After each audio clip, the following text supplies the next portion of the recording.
joined now by Deepak Anand. He is the founder and CEO of Materia Ventures. Deepak, welcome back. Thanks for having me. Deepak, I'm going to jump to a conclusion. Correct me if I'm wrong, but I'm assuming that Materia Ventures is the culmination of your past 5 years active in the regulatory space in cannabis globally. It very much is, James, yes. Okay, so what does Materia do specifically? We deal with the supply and distribution of CBD and medical cannabis-based products, predominantly in Europe. Okay, as a vertically integrated from commodity to CPG provider, or do you occupy some middle range in a horizontal value chain? No, absolutely. We do everything from sort of post-cultivation all the way up until sales to either patients or consumers. Okay, and where do you distribute these products now? So we're involved in the Danish market in a big way, as well as sort of in the UK market. We're going to be launching our products very soon into these two markets predominantly. Mm-hmm. Are these medically focused products or wellness products that don't need a prescription?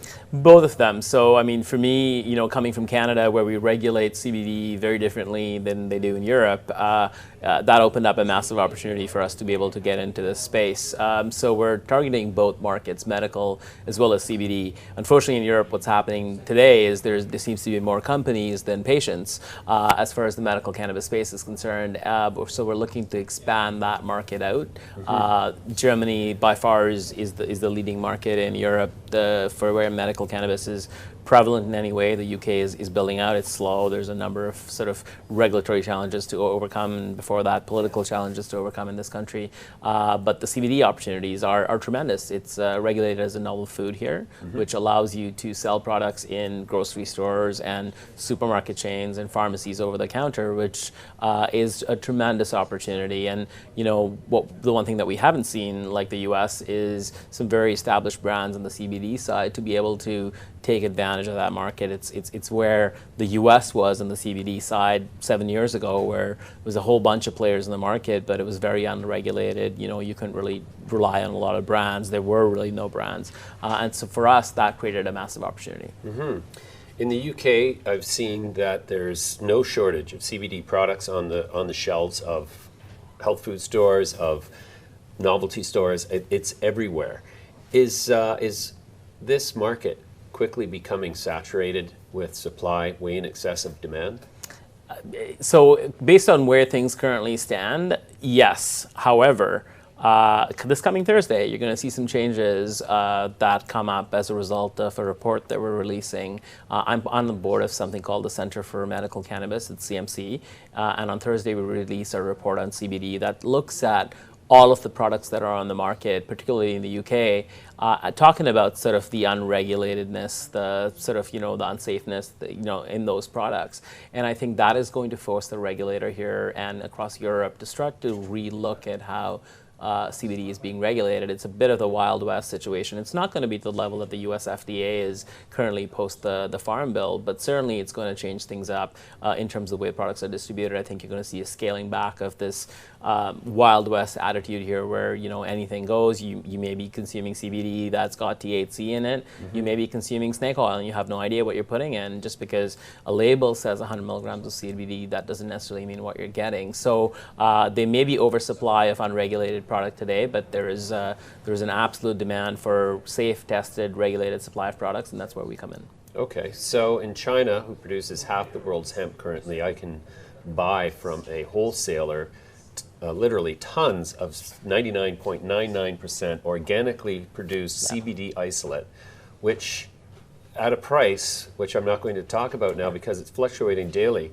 but at a price that makes me very suspicious of the ability of any European or North American-based producer of CBD to do so at a rate that can compete with the Chinese supply. Now, obviously, the import and export barriers are going to prevent that from happening for the time being, but how soon until free trade mentality causes us to have to welcome importation and exportation of cannabinoids in concentrated form? Fairly soon. In fact, in the UK, there was a company that I work very closely with that is importing CBD isolate from China and distributing it here under GMP.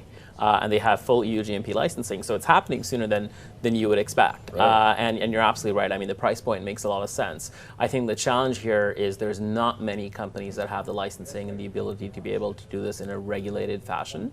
And I think companies that are being set up now to cater to that are the ones that are going to be successful in the long term. But I mean, the Chinese hemp is here, and it's going to span across the globe. You know, the regulatory considerations aside, this is starting to happen already. Right.